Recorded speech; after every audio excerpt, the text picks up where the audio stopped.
Ainda o caso do secretário Mário Frias. Numa discussão na internet, uma pessoa me disse: poxa, mas ele tem a opinião dele, que é diferente da sua. Bom, no meu caso não é opinião apenas, né? É o que a ciência diz.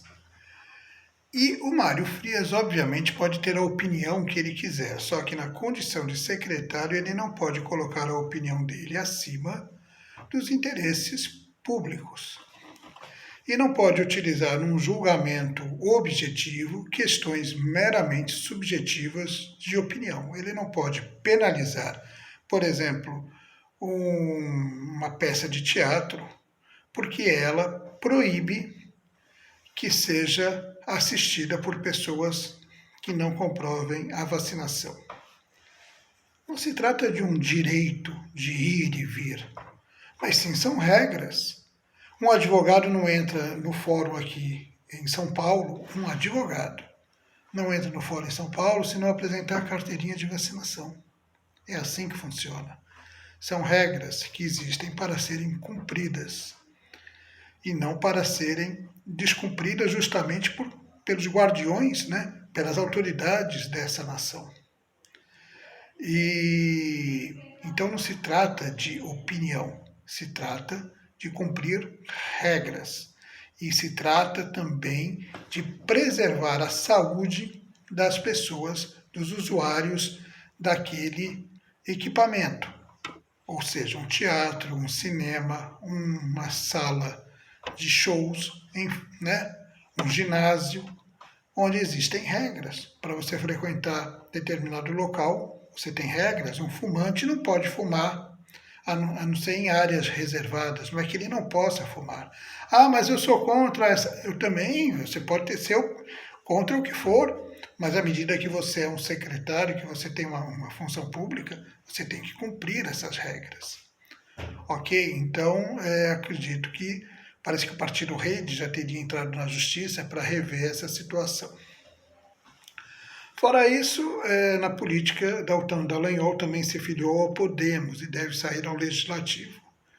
Moro parece que sairá ao Executivo, né, à presidência da República, mas segundo alguns ele será candidato a senador, não pelo Paraná, mas por São Paulo. Tudo isso ainda é muito cedo. O que acontece é que existem muitos atores, muitos coadjuvantes para uma eleição que se projeta entre dois polos, o presidente Jair Bolsonaro e o ex-presidente Lula, que devem de fato se enfrentar no segundo turno. Lula, muita gente diz, poxa, mas vai votar em alguém com tantas ações de corrupção, foi condenado, depois foi anulado. De qualquer maneira, Lula tem um legado como ex-presidente de um tempo em que vivíamos economicamente melhor. E Bolsonaro também tem um grande prestígio, apesar de algumas derrapadas do seu governo e dele mesmo, ele mantém prestígio pessoal. E essa polarização, ela já vem de muitos anos até, em relação isso vem desde da eleição de 2004, em que se polarizou o PT e o antipetismo. Só que o antipetismo acabava embarcando na canoa tucana, mas eles nunca foram tucanos, votavam no PSDB porque era o candidato forte e era a única candidatura de oposição. Eles se identificam, muitos deles, muito mais com o Jair Bolsonaro do que com os candidatos do PSDB, Aécio, Alckmin, enfim. E outros não, né? Mas essa camada antipetista, ela é a mesma que já existia há bastante tempo e vem caminhando. Já cresceu, já foi maior, já foi menor, mas ela é grande o suficiente, unida, para colocar um candidato no segundo turno, sim. Por isso que a tarefa dessa terceira via é muito difícil, não impossível. Mas do jeito que estão fazendo com essa proliferação de candidatos, ela acaba se tornando impossível e os candidatos vão apenas bater canela. O que eu acredito é que haja uma convergência daqui a um tempo, né?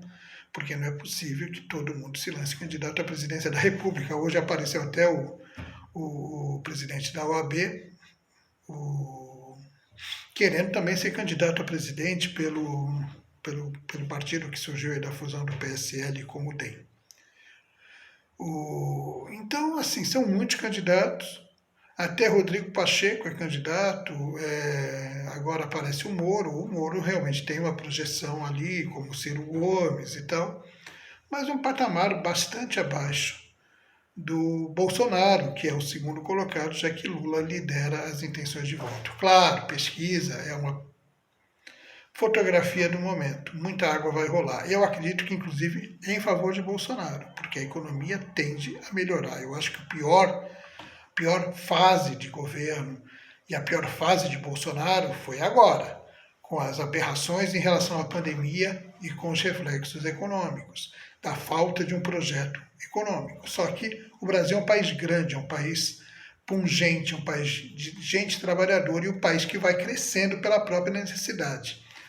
E com essa injeção de dinheiro que deve vir aí com o Auxílio Brasil, que vai ser um pouco maior do que aquilo que já vem sendo pago no Bolsa Família, deve injetar dinheiro no mercado e deve alavancar um pouco a economia. E isso é muito bom para o governo. Claro, bom também para o país, mas também bom para o governo.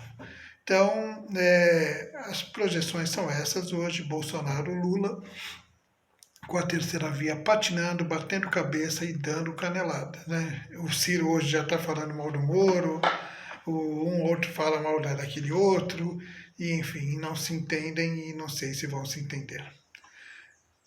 É isso.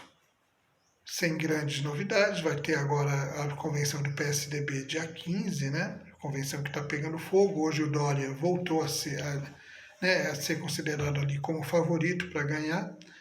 E se ganha, acredito que vai também ter uma revoada lá dentro do PSDB. Né? É como areia movediça a política hoje, em que ela está se movendo. Vamos ver aonde ela vai parar, aonde ela vai, como ela vai se estabilizar.